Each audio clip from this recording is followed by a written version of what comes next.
우리는 지난주일부터 제자도 시리즈 세 번째 주제로 그리스도를 따르는 순종에 대해서 말씀을 듣고 있습니다. 지난주일 재치훈 목사님을 통해 제자도의 역설에 관한 말씀을 들었죠. 제자는 주님을 따르는 자이며 자기를 부인하는 자이며 자기 십자가를 지는 자입니다. 제자는 자기 자신의 목숨을 버리는 것을 통해서, 잃어버리는 것을 통해서 오히려 영원한 생명을 추구하고 바라보는 자이라 합니다. 저와 여러분, 우리 제자된 우리는 이 세상의 흐름이나 패턴에 굴종하지 않고 이 시대를 맞서 반대 정신으로 살아가야 할 사람들입니다. 그렇다면 우리가 어떻게 제자된 자로서 그 말씀에 순종하며 살아갈 수 있을까요? 오늘 읽은 본문을 통해서 중요한 원리들을 발견하게 될 겁니다. 오늘 우리가 함께 읽었던 이 요한복음 14장의 배경은 예수님께서 십자가에 못 박히시기 전날 유월절 만찬장이 있었던 다락방을 배경으로 하고 있습니다. 유월절 만찬은 이스라엘 백성들에게는 자신들을 종살이에서 건져주신 그 하나님의 은혜와 사랑을 기억하며 축제와 기쁨으로 보내는 밤이었습니다. 그런데 그해 유월절 식탁은 무겁고 침울한 분위기가 그 식탁을 둘러싸고 있었습니다. 지난 3년 동안 함께 먹고 마시고 놀라운 하늘의 비밀을 말씀해 주시고 기적과 능력을 베풀어 주셨던 그 주님이 이제 곧 떠날 때가 되었다라고 예고하셨기 때문이지요. 제자들에게는 두려움, 한편에는 슬픔, 그리고 미래에 대한 염려가 엄습하여 옵니다. 이 제자들의 마음을 주님께서 마치 모르시는 것처럼 그들에게 고별 메시지를 주면서 제자의 삶에 대한 아름다운 표대를 허락하십니다. 15절 말씀을 다시 읽어보겠습니다. 시작. 너희가 나를 사랑한다면 내 계명을 지킬 것이다. 아멘. 주님은 제자들이 주님을 진실로 사랑한다면 주님의 계명을 지키는 자가 될 것이라 말씀하십니다. 여러분, 자연스러운 일이죠. 만약 우리가 좋아하고 사랑하는 사람이 있다면 우리는 그 사람을 닮아가고 싶습니다. 학창시절에는 내가 좋아하는 선생님의 과목은 언제나 성적이 높아지게 되어 있죠. 우리가 부모님을 사랑하고 공경하면 그 부모님의 말씀에 귀를 기울이고 그 뜻을 이루려고 애를 씁니다. 좋아하면 닮아갑니다. 공경하면 순종합니다. 자연스러운 일이죠. 우리 주님께서 이와 같이 주님을 사랑하면 말씀에 순종하고 계명을 지키는 것이 의무나 부담이 되지 않을 것이다. 만약 우리가 진실로 제자된 우리가 주님을 진실로 사랑한다면 주님께서 말씀하시는 이 계명들을 지키는 게 율법처럼 느껴지거나 그것이 우리의 마음에 짐이 되지 않고 오히려 기쁨이 될 것이다 하는 겁니다. 주님을 사랑하면 당연히 주님을 기쁘시게 해드리고 싶습니다.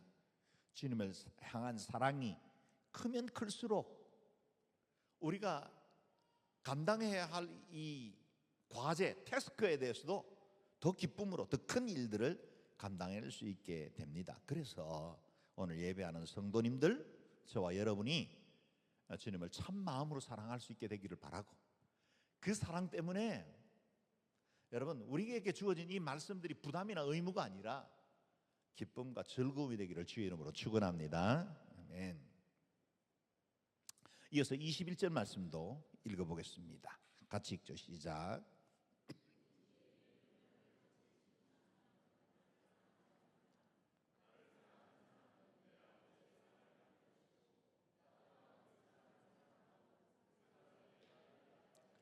아멘. 누구든지 내 계명을 가지고 지키는 그 사람이 나를 사랑하는 사람이다. 여러분, 우리가 주님을 사랑한다라는 고백을 하죠. 그런데 그 사랑을 무엇으로 증거할 수 있겠습니까? 주님을 사랑한다는 것은 그냥 입술의 고백이나 감정적 차원에서 그치지 않습니다. 우리가 계명을 지키고 말씀대로 살아가는 것을 통해서 내가 주님을 얼마나 사랑하는지를 증명해낼 수 있게 된다는 겁니다. 매일의 일상에서 내 의지, 내가 선호하는 것을 내려놓고 주님의 뜻에 순종하는 삶을 통해서 내가 주님을 얼마나 사랑하는지를 사람들 앞에 증명할 수 있게 될 것이다는 겁니다. 그래서 오늘 본문 앞 13장에 보면 유월절 식사 자리에서 주님께서 일어나 허리에 수건을 두르시고 대야에 물을 담아 제자들의 발을 차례로 씻겨주십니다. 스승이 제자의 발을 닦아주십니다. 이번에 인도네시아 아우리치 팀이 이제 20살 또 20대 초반 되는 어린 학생들, 그들이 신학 공부를 하던 중에 6개월 동안 현장 실습을 위해서 떠나는 그 파송식에서 우리 성도들이 아이들의 발을 닦았어요. 아이들이 저마다 눈물 흘리고 통곡했습니다. 감동이죠. 한국 땅에서 온, 다들 편안하게 살 수 있고 모든 것들을 갖춘 것처럼 보여지는 분들이 자신들처럼 어렵고 힘든 환경 가운데 믿음을 지키고 있는 사람들을 찾아와서 발을 닦는 것, 그것 때문에 큰 감동이 있는 시간들이 되었습니다. 여러분, 스승이 제자들의 발을 닦는 것 쉽지 않습니다. 근데 그것이 제자들에게 주신 메시지가 있었다는 겁니다. 내가 너희에게 행한 대로 너희도 행하게 하기 위해 내가 본을 보여주었다. 스승이신 주님께서 제자들의 발을 닦아주신 것 같이 너희 제자들도, 그리스도 예수의 사람인 너희 각 사람들도 서로의 발을 닦아주어라. 다른 사람들의 허물, 저들의 오점, 부끄러운 기억들, 그걸 닦아주어라. 섬기는 자가 되어야 한다. 세상의 서열로 결코 나눌 수 없는 천국 공동체의 새로운 질서를 만들어야 한다라고 교훈을 하는 것입니다. 그리고 난 다음에 이어서 유명한 새 계명에 관한 말씀을 주셨죠. 같이 읽어봅니다. 시작. 내가 너희에게 새 계명을 준다. 서로 사랑하라. 내가 너희를 사랑한 것 같이 너희도 서로 사랑하라. 너희가 서로 사랑하면 이로써 모든 사람들이 너희가 내 제자임을 알게 될 것이다. 아멘. 내가 너희에게 새 계명을 준다라고 하셨는데, 실제로 서로 사랑하라는 이 명령은 새 계명은 아니었습니다. 이미 레위기 19장 18절에 보면 너는 내 이웃을 내 자신처럼 사랑하라는 말씀이 있죠. 내 이웃을 내 몸과 같이 사랑하라는 명령은 새 계명은 아닙니다. 이미 구약 성경에 주어진 율법의 명령이기도 했죠. 그렇다면 주님께서 이 사랑의 계명을 주시면서 새 계명이라고 정의하신 이유가 뭘까요? 이전에는 사랑의 기준, 그래서 우리가 베풀 수 있는, 우리가 행할 수 있는 최고의 사랑의 기준이 뭐냐면 내 몸과 같이 내 이웃을 사랑하라는 겁니다. 내 몸과 같이. 여러분, 쉽지 않죠. 이것만으로도 우리에게는 숨이 턱에 찰 만큼 헐떡거릴 만한 그와 같은 높은 가치임에 틀림이 없습니다. 그런데 이전에 네가 대접받고 싶은 만큼 남들을 대접하고, 네가 네 몸을 돌보고 사랑하는 것만큼 다른 사람들을 그렇게 배려하라는 이 말씀도 어려운데, 이 세 계명의 기준은 우리 자신이나 사회 도덕이나 한 사회의 윤리가 기준이 아니라 더 높은 차원, 내가 너희를 사랑한 것 같이 너희도 서로 사랑하라. 주님이 이 사랑을 새 계명으로 변화시켜 주신 것은 여기 앞에 수식되어 있는 말씀 때문입니다. 내가 너희를 사랑한 것 같이 하는 겁니다. 주님이 어떻게 우리를 사랑하셨습니까? 우리 주님은 하늘 영광 버리시고 낮고 천한 이 땅에 죄인을 찾아오신 사랑입니다. 당연히 섬김 받으셔야 할 분이 오히려 섬겨야 할 자의 더러운 발을 씻겨주신 겸손한 사랑이었습니다. 세리와 창녀들의 친구가 되셨고, 사마리아와 이방 땅을 넘어선, 모든 문화와 장벽을 넘어선 찾아가는 사랑이었습니다. 원수 같은 우리를 위해 기꺼이 십자가를 지신 놀라운 희생적 사랑이죠.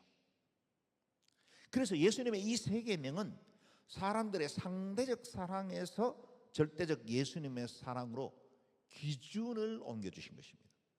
세 계명은 그 기준이 우리 자신이거나 사회적 윤리 도덕이 아니라 예수 그리스도시다는 겁니다. 보십시오. 이웃을 자신처럼 사랑하는 것도 어려운데 우리가 어떻게 주님처럼 사랑할 수 있겠습니까? 여기서 우리의 사랑과 순종, 계명을 지켜나가는 삶의 기초를 바로 세워야 한다는 겁니다.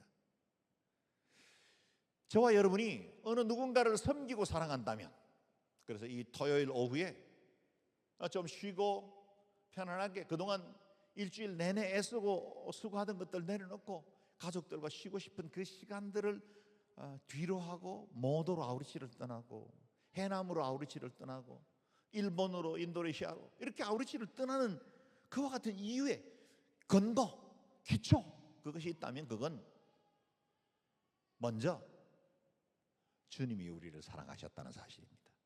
할렐루야. 여러분, 여기에서부터 출발해야 사랑의 문제가 풀려요. 하나님의 사랑을 먼저 입은 자로서 우리는 사랑을 베풀게 되었다. 요한 1서 4장에 유명한 말씀이 있죠. 같이 읽어봅니다. 시작.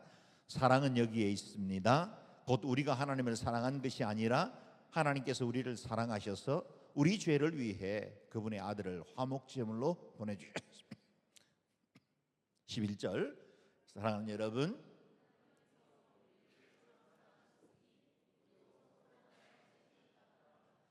아멘.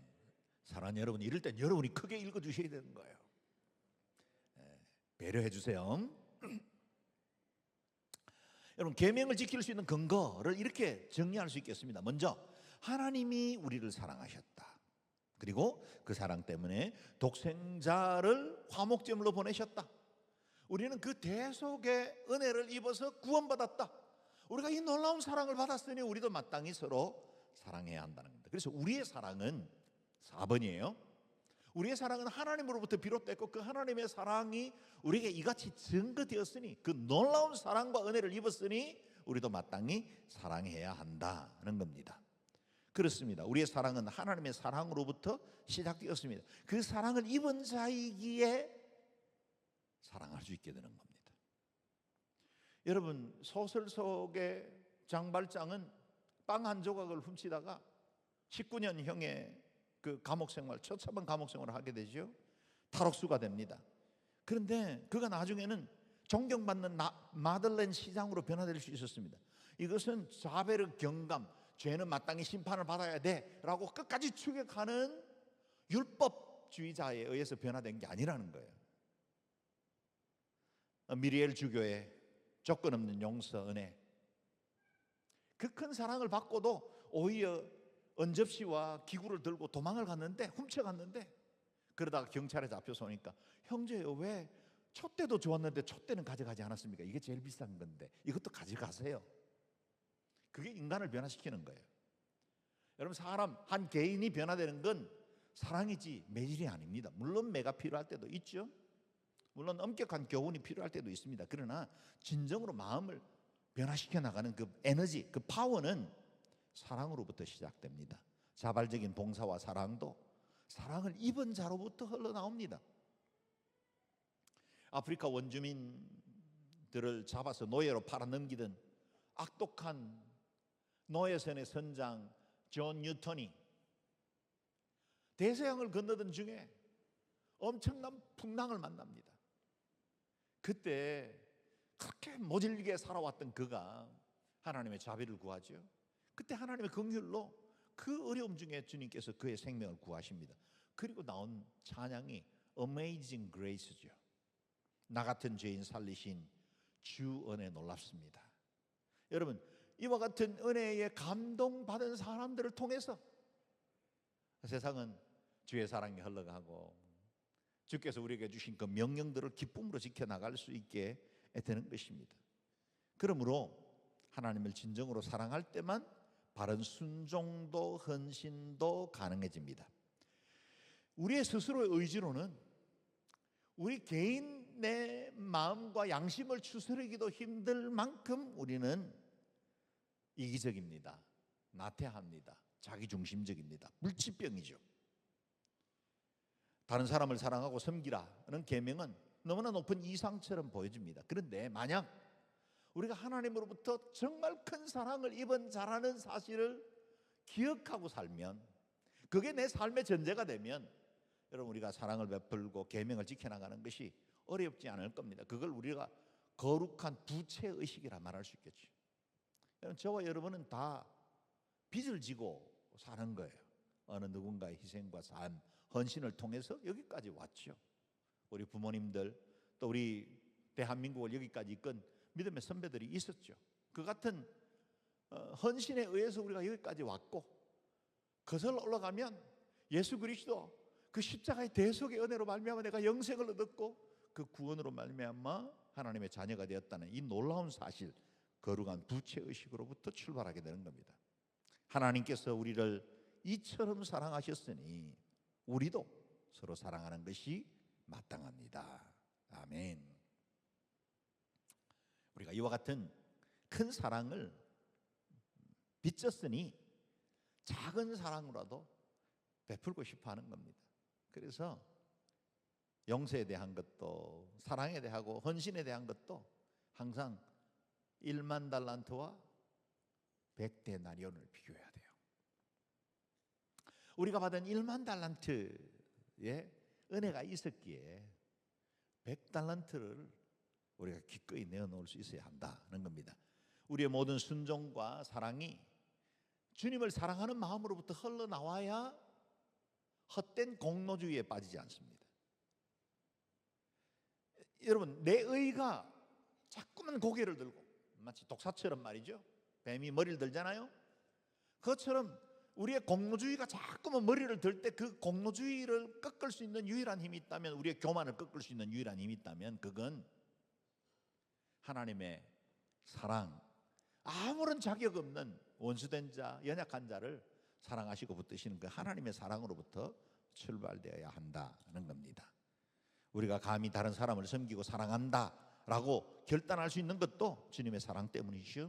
내게도 소중하지만 물질을 구별하여 하나님께 드리고 이웃과 나눌 수 있는 이 열린 마음도 하나님의 사랑으로부터 출발해야 합니다. 그래서 이렇게 정리할 수 있겠죠.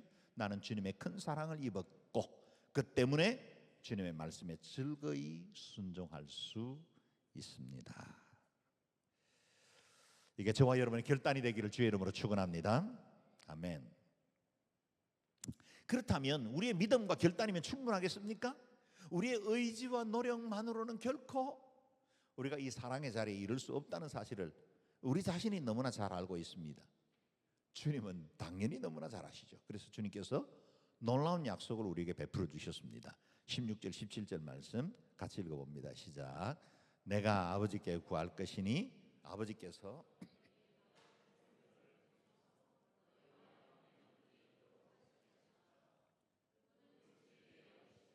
세상은 그분을 볼 수도 없고 알 수도 없기 때문에 그분을 받아들일 수가 없다. 그러나 너희는 그분을 안다. 그분이 너희와 함께 계시고 또 너희 안에 계실 것이기 때문입니다. 아멘. 잘 읽어주셔서 감사합니다. 하나님께서 또 다른 보혜사를 보내주시겠다라고 말씀하십니다. 여기서 보혜사라는 말은 파라클레토스, 곁에서 도와주시는 분, 그런 뜻입니다. 변호자, 위로자, 상담자, 그런 뜻을 가지고 있습니다. 주님께서 다른 보혜사를 보내주시겠다 그렇게 말씀하셨으니 원래 있었던 보혜사도 있었다, 그런 의미 아니겠습니까? 그분이 누굴까요? 예수님이시죠. 예수님께서 육신을 입고 이 땅에 오셔서 제자들 곁에 계시면서 위로자가 되셨고 돕는 자가 되셨고 대속자가 되셨고 구속자가 되셨고 인도자가 되어주셨습니다. 주님은 육체로 이 땅에 계시는 33년 동안에도 완전한 하나님이셨습니다. 그러나 동시에 완전한 인간이셨기에 3차원의 세계, 시간과 공간의 질서 안에서 구속받아야만 했던 겁니다. 물리적 한계 속에 계셨죠. 그래서 주님께서 십자가에 못 박히시고 부활하셔서 본체에 돌아가시고 난 이후에 주님께서 다른 보혜사를 보내셔서 우리에게 행하신 하나님의 그 구속 사역을 계속 이루어 가게 하시겠다는 겁니다. 그래서 우리로 하나님을 사랑하고 또 주님의 말씀과 그 계명을 지켜나갈 수 있도록 돕는 자를 보내주시겠다 하신 겁니다. 주님이 다른 보혜사 알론 파라클레톤이라고 했는데 다른 보혜사를 보내겠다 하십니다. 이 헬라어에는 다르다라는 말을 의미하는 두 개의 단어가 있습니다. 하나는 헤테로스, 전혀 성격이 다른 종류를 말할 때 그때 이 헤테로스를 씁니다. 근데 알로스라는 단어는 같은 본질인데 다른 존재를 가리킬 때 이 단어를 사용합니다. 우리 주님은 나와 본질은 같은 분이지만 나를 대신하는 보혜사를 보내겠다, 그런 의미로 알로스 파라클레톤이라고 사용하신 것입니다. 첫 보혜사였던 예수님은 모든 인류에게 구원을 열어주시는 위대한 구속 사역을 완성하셨고, 이제 또 다른 보혜사는 주님께서 완성하신 그 구속의 사역을 각 사람들 안에, 우리 예수님은 곁에 계신 분이었고 성령님은 안에 하셔서 우리 각 사람들에게 그 구원 사역을 계속 이어가게 하셨다는 겁니다. 그래서 과연 보혜사이신 그분은 오순절이 임하셨을 때 성령의 역사로 강력하게 임했고 바람처럼 불처럼 다락방에 모인 모든 사람들에게 충만하게 임했고, 그로부터 교회가 탄생되었고, 그래서 그들이 뛰어나가 거리에서 전하는 이 복음의 말씀을 통해서 형제들아 우리가 어찌할꼬 가슴을 찢고 주님 앞에 회개하고 돌아오게 하는 일에 파라클레토스, 이 다른 영이신 보혜사가 그곳 가운데 역사하시고 사람들에게 구원의 열매를 맺게 하시는 것입니다. 그래서 다른 보혜사 되신 이 성령님은 이제 시간과 공간을 초월하여 모든 사람들 안에 거하시고 예수님께서 함께 하시는 그 구원 사역을 이어가게 되신 겁니다. 성령님은 진리의 영이십니다.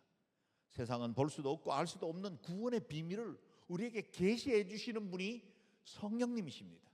똑같은 성경을 똑같은 여러 사람들이 동일한 분량을 읽어도 여러분 그게 어떤 사람들에게 믿어지고 구원이 되고 생명이 되고 기쁨이 되는데 어떤 사람들에게는 그게 그냥 역사처럼 책처럼 여겨지기도 한다는 거예요.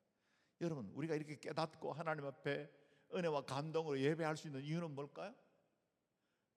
성령님께서 우리를 보혜사가 되셔서 우리에게 진리로 이끌어 주셨기 때문에 가능한 겁니다. 그래서 오늘 예배하는 모든 성도들은 우리가 주님 앞에 예수 그리스도를 나의 주로 부르는 그 순간 이 다른 보혜사께서 우리를 도우시고 성령 예수 그리스도를 나의 구주로 영접할 수 있도록 구원을 확정해 주셨기 때문입니다.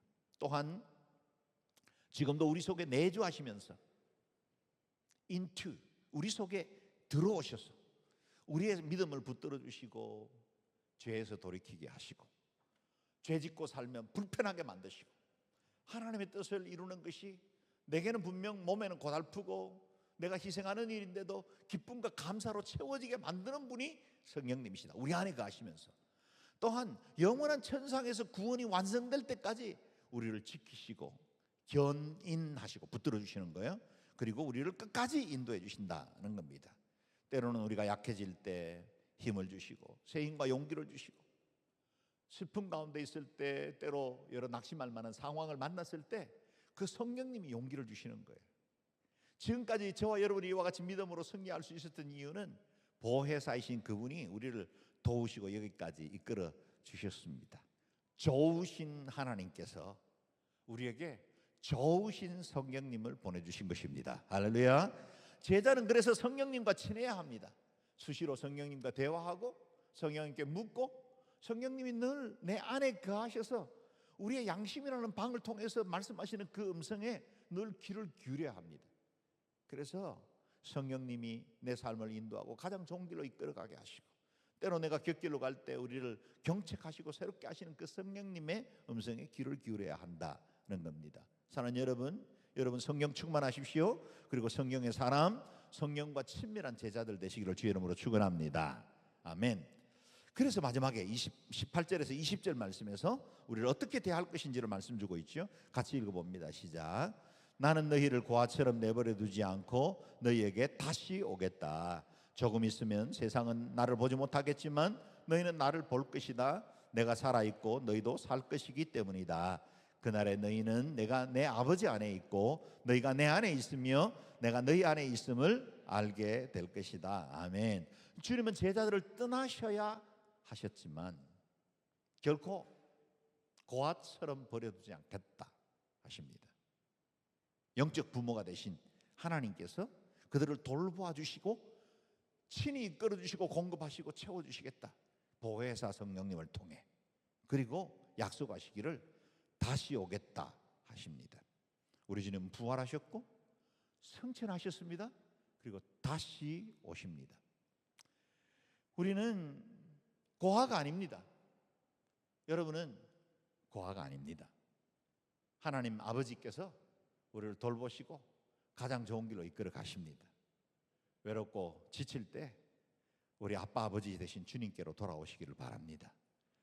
이 세상은 육체로 오신 예수님을 더 이상 볼 수 없지만 우리는 지금도 보혜사 성령님을 통해서 예수님을 나의 구주 나의 왕으로 섬기고 지금도 우리는 주님과 동행할 수 있는 은혜와 축복을 누리게 된 것입니다. 우리 주님은 내가 살아있고 너희도 살 것이기 때문이라 하십니다. 내가 살아있고 너희도 살 것이기 때문이다. 우리 주님께서 부활하셔서 사시는 것처럼 저와 여러분에게도 영원한 생명 허락해 주신다는 의미입니다. 그래서 주님의 부활이 우리의 부활이 됩니다. 주님의 그 생명이 우리의 생명이 됩니다. 우리가 주님의 부활과 함께 동행하면 주님의 그 놀라운 은혜와 사랑을 영원토록 누릴 수 있습니다. 사도 요한이 어떻게 증거하는지를 한번 들어보지요. 같이 요한 1서 5장 말씀을 읽어봅니다. 시작. 또한 그 증거는 바로 이것입니다.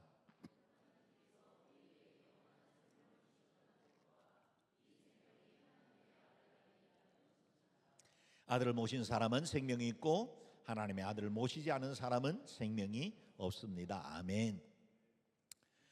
여러분은 하나님의 아들 예수 그리스도를 여러분의 구주로 믿으십니까? 아멘. 우리가 이렇게 아멘이라고 할 수 있다면 그분이 가지고 계신 그 영원한 생명이 여러분 안에 있는 줄로 믿습니다. 여러분이 영생을 가졌는지 안 가졌는지를 어떻게 알 수 있을까요? 하나님의 아들 예수 그리스도가 판단의 기준입니다. 아들이 있는 자에게는 생명이 있고 하나님의 아들이 없는 자에게는 생명이 없습니다. 그리스도를 모셨다면 여러분 확신하셔도 괜찮습니다. 영원한 생명도 여러분 안에 같이 들어와 계십니다. 왜냐하면 그분이 영원하신 분이시거든요. 그분이 생명의 근원이 되시는 분이거든요. 그분이 우리에게 생명을 수여하시는 분이거든요. 그분이 내 속에 계신다면 우리에게 영원한 생명도 주어져 있습니다. 그날에는 너희는 내가 내 아버지 안에 있고 너희가 내 안에 있으며 내가 너희 안에 있음을 알게 될 것이다. 아멘. 이 신비한 연합을 보십시오. 예수님은 하나님 아버지 안에 있습니다. 그리고 그 예수님이 동시에 우리 안에 계세요. 주님은 하늘 보좌 우편에 앉아 계시기도 하시지만 동시에 보혜사 성령님을 통해서 지금 우리 안에 계십니다. 동시에 우리는 주님 안에 있어요. 여러분 이게 신비로운 연합이에요. 성부와 성자와 성령 세 분 하나님이 삼위일체가 되어서 연합하시는 것처럼 그 놀라운 신비로운 연합에 저와 여러분을 동참시켜 주신 거예요. 우리는 그분 안에 있습니다. 그래서 이 신비한 연합을 가능하게 하는 분이 바로 보혜사 성령님이십니다. 지금 우리가 이 사실에 대해서 다 깨달아지지 않더라도 걱정하지 마십시오.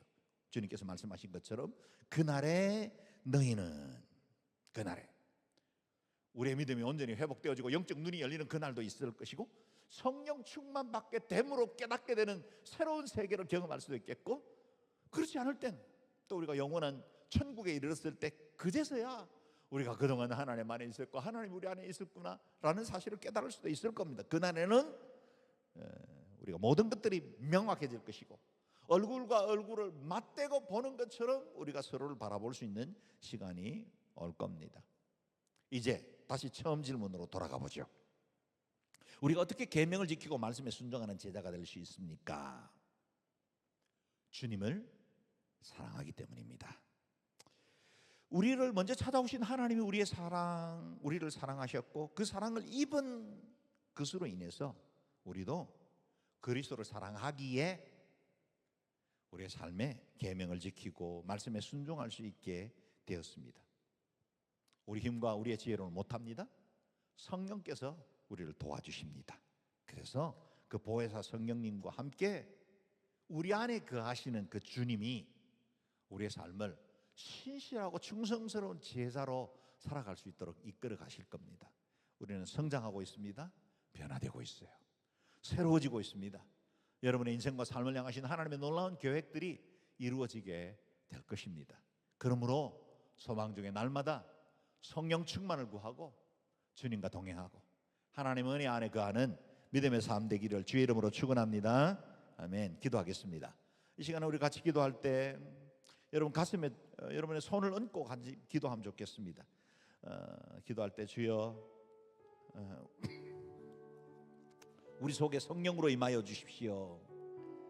진리의 성령님 우리를 만나 주시고 우리의 영의 눈을 열어주시고 우리가 그리스도 안에 있고 그리스도가 하나님 안에 있음과 동시에 또한 우리 안에 계신 것을 우리가 보게 해주시고 하나님 이와 같은 영적 신비 가운데 일평생 주님 기뻐하시는 신실한 제자로 계명을 지키는 것이 부담이나 의무가 아니라 우리에게 즐거움과 기쁨이 되고 사랑하는 그 주님과 함께 동행하는 복된 삶이 되게 도와주옵소서. 주님의 이름 한번 우리 같이 기도하겠습니다. 주여 자비로우신 아버지 하나님 은혜를 감사합니다. 우리를 그리스도 예수의 신실한 제자 삼아주시고 우리의 영원한 생명을 허락하셨을 뿐만 아니라 다른 보혜사를 통해 우리가 하나님을 경외하고 주를 깊이 알아갈 수 있도록 은택을 다해 주신 것을 감사합니다. 존귀하신 하나님, 이 시간에도 왕이신 하나님 앞에 구하오니 우리의 몸과 마음을 새롭게 하시고 주의 뜻을 더 깊이 알아가게 하시고 날마다 우리의 영의 눈을 열어주시고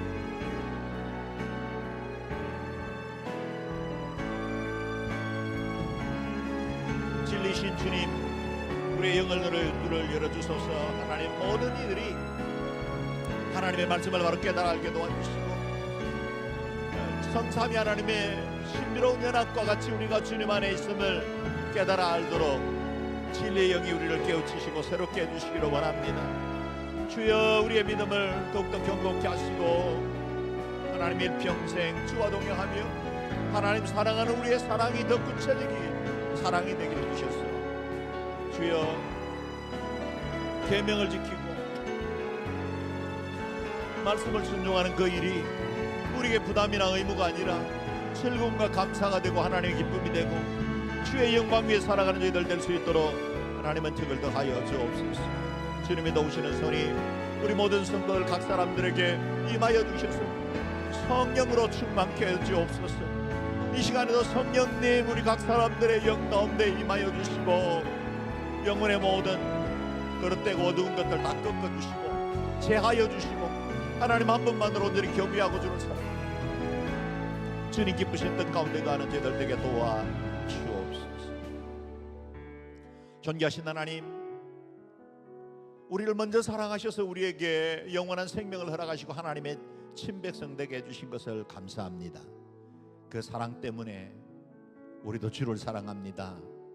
주를 사랑하기에 계명을 지키는 자로 살게 하여 주옵소서. 그 사랑 때문에 우리가 이 땅에서 감당해야 하는 모든 믿음의 의무들이 부담이나 짐이 아니라 즐거움과 감사가 되고 주님을 더욱더 기쁘시게 해드리는 자로 살아갈 수 있도록 은혜를 더하여 주옵소서. 자비하신 하나님 오늘 예배하는 모든 성도들에게 주의 영 진리의 영으로 임하여 주셔서 영의 눈을 열어주시고 성삼위 하나님과 함께 신비로운 연합을 이루고 있는 우리의 영적 실체들을 바로 볼 수 있도록 은혜를 다하여 주옵소서. 그래서 하나님 기뻐하시는 귀한 뜻을 일평생 이루며 제자된 자의 길을 걸어가는 저희들 되게 하여 주옵소서. 감사드리옵고 예수님 이름으로 기도드리옵나이다.